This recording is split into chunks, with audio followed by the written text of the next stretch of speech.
केंद्र की भाजपा सरकार देश में बेरोजगारी, गरीबी व महंगाई आदि मुद्दों को तो बढ़ावा दे ही रही है, लेकिन मणिपुर, जालना की दंगल आदि मुद्दों को भड़काकर समाज में टेढ़ निर्माण करने का काम कर रही है। ऐसा आरोप करते हुए अब भाजपा मराठा व ओबीसी को आरक्षण की मांग को लेकर दोनों में आपसी जंग लड़वाने पर तुली हुई है। ऐसा कहते हुए कांग्रेस की पुकार गांधी विचार का नारा आज नागपुर के वैरायटी चौक में गूंजा। कांग्रेस विचार जन जागृति अभियान नागपुर की ओर से आज बीजेपी की फूट डालो और राज करो की नीति का निषेध दर्ज करवाया गया। जन जागृति अभियान की ओर से हमने आज यहाँ पे धरने का कार्यक्रम का आयोजन किया है।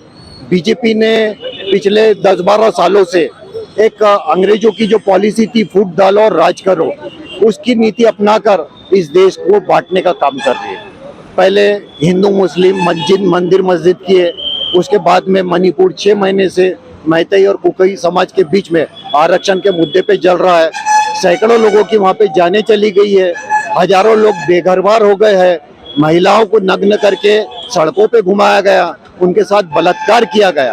अब वही नीति है महाराष्ट्र में अपनाना चाह रहे हैं और इन लोगों ने मराठा और ओबीसी जो हम लोग सब महाराष्ट्र में मिलजुल के रहते थे, उनमें एक जहर घोलने का काम आरक्षण के नाम से किए। आरक्षण सबको मिलना चाहिए। नीतीश कुमार जी ने बिहार कैबिनेट में 50% का आरक्षण बढ़ा के 65% का किए, तो महाराष्ट्र में भी इन्होंने, इनकी तो देश में भी नरेंद्र मोदी की बीजेपी की सरकार है और महाराष्ट्र में इनकी 3 पहिए की सरकार है, तो इन्होंने भी यहाँ पे कैबिनेट में 50% के बजाय 65% आरक्षण बढ़ाने को ना, और मराठाओं को भी आरक्षण देना चाहिए और सच्चर समिति की जो सिफारिश है अल्पसंख्यकों के लिए, उसको भी लागू करना चाहिए। आने वाले काल में हम लोग एक दिन निषेध जरूर करेंगे और संगठन की तरफ से करेंगे, हम नागपुर की जनता की तरफ से करेंगे, क्योंकि हर कोई तो वहाँ पे जा नहीं सकता। हम मेमोरेंडम देने का काम करेंगे। हमारी उनसे एक ही, जो सरकारी संस्थाओं का जिस ढंग से आज दुरुपयोग हो रहा है, ईडी का, सीबीआई का, अभी छत्तीसगढ़ के चुनाव के बाद में इनसे पूछो, बोला वो कोई ऐप था महादेव, कौन सा ऐप था वो कहाँ है? अब वो उसका जिक्र नहीं करेंगे। मुझे बताइए, हो रहा ऐसा है कि लोगों को ये बेवकूफ बनाने का काम कर रहे हैं।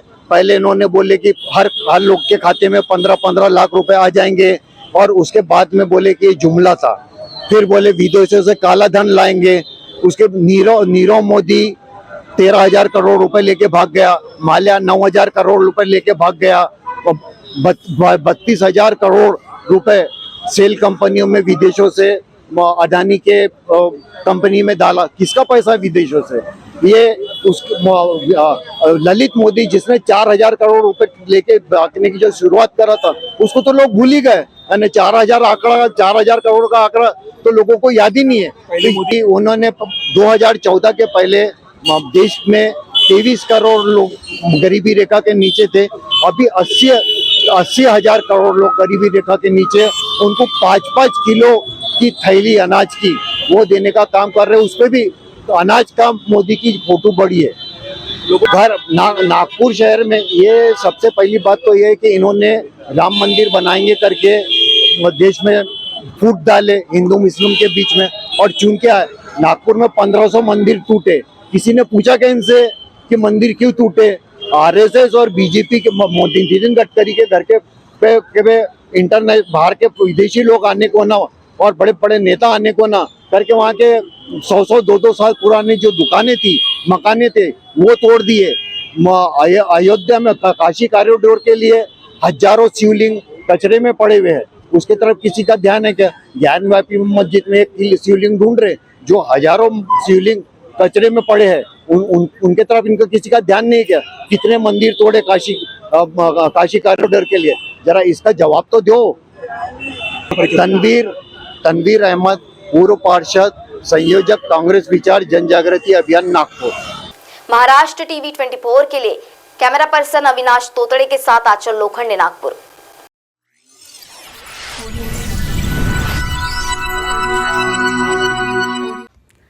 सस्ता, सुंदर और भी बेहतरीन कृष्णा मेंस। हमसे सस्ता कोई ना बेचे।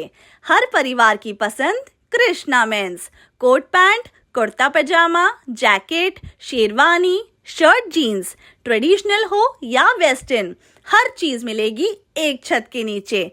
तो देर किस बात की, शादी हो या त्योहार, कृष्णा मेंस से ही खरीदारी करेगा हर परिवार। हमारा पता, कृष्णा मेंस, नंगा पुतला चौक, जागनाथ रोड, गांधी बाग, नागपुर।